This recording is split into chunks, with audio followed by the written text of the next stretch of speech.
My name's Jeremy Huffstickler. I'm a biohacked human research test subject. And for some of y'all coming into Conway, here's some of what's going on. When Erica Lund was still the garden director here, I watched her get harassed ruthlessly by someone, not that fence, it was one of the fences in there, yelling homophobic slurs at her, slamming the door. And she was the garden director who, she taught children how to garden. And she's like one of the best people here. Basically, she's a light bearer. And that's the truth. She's a bright soul. Someone you want around your kids. But I watched her be harassed.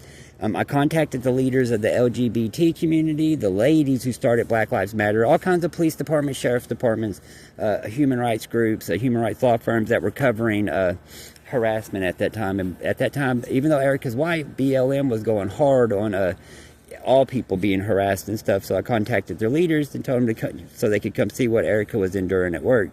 And then after that, there were two girls up here that looked like they were 20-something, and I thought they were the babysitters for some 6th grade to 7th grade boys up here with them, but I heard them talking one day and figured out that they were in the same classroom, and there are two dudes up here. One of them's a tall, skinny white dude. He drives a blue Buick LeSabre 4-door with a dent in the back, and a tall, skinny black dude. And every time those two girls would go in the bathroom, they'd run in the bathroom behind them and run out of the bathroom. And it was like so fast. And I watched that for like 2-3 weeks before I caught it. It was like, they might be putting cameras in the bathroom. So I contacted the police department and said, y'all might want to send a plainclothes detective up here, because I'm pretty sure these two dudes are putting cameras in the bathroom at the library on these two girls that look like they're 20-something, but they're in 6th or 7th grade. And you never guessed they were in 6th or 7th grade. But the two girls, the last time I seen them, they were walking off with the tall, skinny black dude, and I ain't seen them or the tall, skinny black dude since.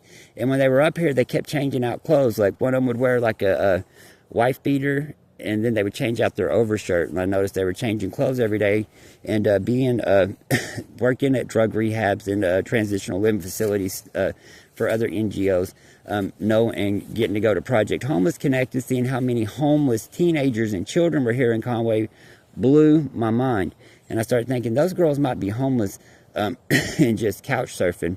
But the last time I seen those two girls, they were walking off with a tall, skinny black dude, and that's been a few summers ago. But whenever I contacted the LGBT leaders over Erica, and then contacted the police department, I had no idea that the dude in the blue Buick LeSabre 4-door with the dent in the back has parents or family members who work here. So I guess whenever they showed up, they got lied to because of their family member more than likely being behind the harassment of Erica Lund, and the police showing up here. If they sent a plainclothes detective or came up here to see about the cameras being put in the bathroom, and not knowing dude was related to anyone who worked here, I'd let them know that dude that's putting cameras in the bathroom is that I think is putting cameras in the bathroom is related to people who work here. But that's part of the thing. So when you hear that lady saying, he's trying to embarrass our family, she's talking about, I called the LGBT leaders, Black Lives Matter, a bunch of human rights groups, or contacted them through social media, emails, and so on social media pages, and contacted the police department over two girls who were in 6th or 7th grade, that the people that whenever I first got up here, all the people that were up here said, that's the weirdo in the blue car. We call him the weirdo in the blue car, don't talk to him. And the nicest thing said was he's extremely schizophrenic. But that's beside the point. But not knowing that he had family that worked here, I ought to let him know that they got family that works up here. And whenever I called the police department, I just said, there's these two girls up here. They hang out with a bunch of 6th grade, 7th grade girls. And there's a tall, skinny white dude and a tall, skinny black dude. Every time they go in the bathroom and come out, they run right in the bathroom and run right out the bathroom. And they have no time to do nothing, not even blow their nose. They're in that bathroom and out that bathroom in a fucking heartbeat. Then speaking out about vaccine injury Havana syndrome, I've been offered a whole lot of money and told people to hang on to their money, and 100% for sure my cell phone being stolen, my my files for my human rights group 2+2 God's Word never got wavered, being got into, then my van being broken into, and my notebooks with the donors list of people who offer me money. I've been offered a lot of money and told people just to hold on to your money. I'm doing this time in the van because you get a good understanding of stereotypes, street predators, people who prey on people on the street, all that stuff. But And I'm glad that I told them to hold on to their money, because I didn't want, and I said it before I ever left the Hope Home to a couple of the domestic terrorist group members, sleeper cell members of this communist group that's working with Israeli and Chinese nationals, running COINTELPRO here in Conway, trying to start another mass shooting to get our children killed and be part of their gun violence stats, while robbing my 2+2 supporters to support their domestic terrorist foot soldiers, dope habit, alcohol habit, mislead people whose children are mislabeled, some medical, mental health, or supernatural term, who know God didn't fuck them over, and know their kids being wireless brainwave data on, and told them to hold on to their money, and because I didn't want that to get in the way of me telling the truth. But the truth, we have a corporate-backed domestic terrorist sleeper cell here, communist group, that is 100% working with Israeli and Chinese nationals. And I'm not just saying that. The Chinese guys 100% have been seen by workers at 7 Brew Coffee on Oak Street doing the harassment thing. And then when I walk up to the building and run away, the Chinese dude there tried to get in a Suburban that was in the drive-thru line, but they wouldn't even roll the window down or open the door for him while he was telling them to let him in. And then the Chinese dude at St. Joseph's got everyone, military-age members, got everyone at St. Joseph's attention whenever I was walking out the door, running up, yelling. I can't remember what he yelled at me. It's on my Twitter X page. But yelled a term at me. And then when I turned around, he turned around and ran back and ducked down like he was running behind the aisles, and crouched a little bit because they're so short anyways. And he took off the other way. But that's what these corporate-backed domestic terrorist sleeper cell foot soldiers are doing. And and it gets worse than that. They try to kill us, cut my upper control arm. The dude that I was talking about, calling the police on, they sent a plainclothes detective, 100% got under my van one night, loosened my brake line, and whenever I came outside, he was up under my van, and he took off running. And I guess he ran, I thought that was a cow field, and he ran across that field, or somewhere over here. It was dark. But I went into the building and told the heaviest lady who works here, someone was up under my van. I need to, and I said, and he was wearing a black hoodie. And this lady that was from here, she looked like she's well off. She came up behind me. She said, he was wearing a black hoodie with the white, whatever the logo was on it, black hair.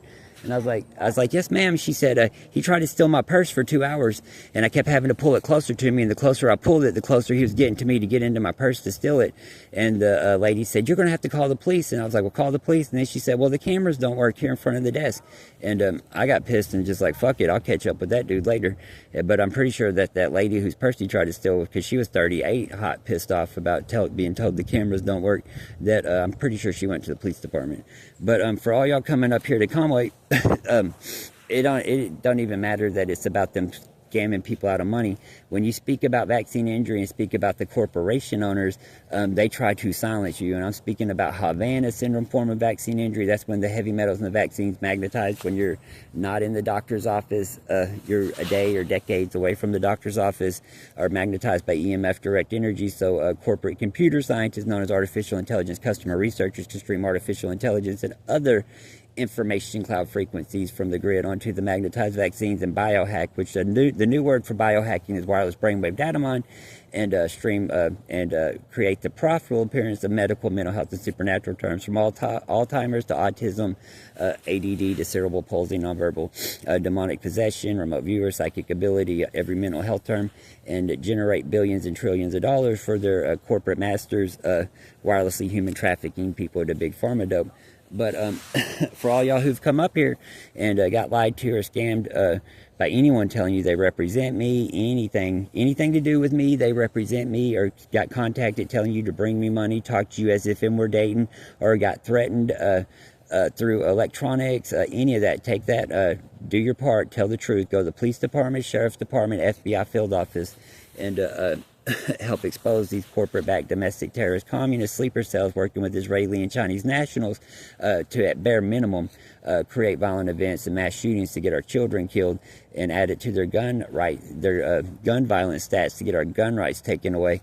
And there's a handful of us here in Conway that they are running COINTELPRO on, and then just praying to God we're labeled some mental health term so they can try to play it off as if we're crazy or some shit like that. But that's how COINTELPRO works, and that's how come just in 1 year, 167 children, 0 to 11, and 707 children, 12 to 17, have been killed in mass shootings across the country. And you time that times 10 years, that's 1,670, 0 to 11, and 7,070 12 to 17-year-old kids killed by these corporate-backed domestic terrorist sleeper cells running COINTELPRO to create the mass shootings, so then they can get on corporate media and ask us, why now? Why now are we having another mass shooting? But my name's Jeremy Huffstickler. I use social media platform Twitter X. My Twitter X page is Jeremy Huffstickler, 2 + 2, God's Word never wavered. And the truth is, these foot soldiers for the domestic terrorist sleeper cell have date rapists. One of them's name's Bobby White. I got his picture on my Twitter X page. He brags about putting a gram or a half gram of meth in women's and young girls' drinks. To take their virginity with his fingers. He says to loosen them up. But that's the equivalent of, if you've never done meth before in your life, and I know most people have not ever done meth, drop in a half gram or a gram of meth in someone's drink so you can violate them, basically date rape them. And and then Steve Sheehan, a bald-headed fat white dude who 100% preys on the elderly, a male prostitute to the elderly who preys upon the elderly, and that he and he don't even have to prostitute himself to them, but he's known for it. And I got his picture up on my Twitter X page as well. And then you got Anthony Stufflebeam, who's a church predator. He thinks it's funny to prey upon the churches. The bald-headed dude got a scar on his face. But that's the kind of people these corporate-backed domestic terrorist sleeper cells are bringing in from other cities and states, and to run COINTELPRO here in Conway.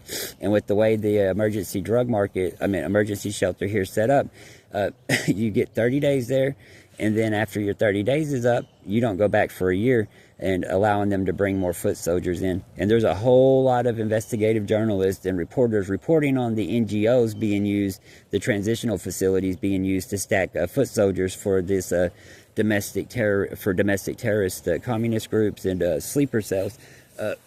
And I always have to say this, and I'm not talking about Antifa. Even though that these foot soldiers will dress up like Antifa, they just started dressing up in all black like Antifa in the last 6 months, and that's just here and there on day to day. That I've seen them dress up like a bunch of white blood gang members before, and I'm pretty sure it's before the mass shooting at Fifth Avenue Park. So, but I've seen a bunch of white, 85% white, and the other 15% were black, all dress up as blood gang members, roll out and not be in Conway all day long, and then file back in later that afternoon. So knowing there's somewhere starting shit, whether it be a gang war between Bloods and Crips, sitting in their car yelling at people, doing whatever the fuck they were doing. But we're in the real war of wars. Everyone who can go outside and look around and see shit ain't right anyways. But you need to understand, we're in the war of good and evil. And good has been complacent for a long time, being entertained. And we're in the war of the mark of the beast. And vaccine injury is the sign the heavy metals in the vaccines are being magnetized in the doctor's office. And Havana syndrome is the sign that the vaccine metals are being magnetized outside of the doctor's office. So corporate computer scientists can stream artificial intelligence onto those magnetized vaccines from the beast system, the fiber optic grid, electrical grid, Wi-Fi router, everything attached, corded and wirelessly, to create the profitable appearance of medical, mental health, and supernatural terms, and rob our children of their lives, whether they crush them to death in their bed and call it SIDS, and use their corporate media to blame our Creator and Father as if He crushes babies to death in their cribs, and hope you believe that, so you repeat that or feel that way, so you fell away in itself. And that's just one term that they create the appearance of. And but we're in the war of all wars, and we need good just to tell the truth. That's the way the light of truth is spread, is by telling the truth. And not everyone can tell the truth, because when you tell the truth, the evil people get fucked up about it and throw a temper tantrum. But it all works out if you just weather the storm. But it's just what it is. The earth is a battlefield to prove yourself worthy of getting into heaven. And all y'all who say you follow our Creator's word or follow our Creator's word need to remember that it ain't about how big you can make your bank account or how nice of a car you get. It's about proving yourself worthy of heaven when this bleak existence here on this planet, proving yourself worthy, is over. That's too long. I kind of got pulled back off.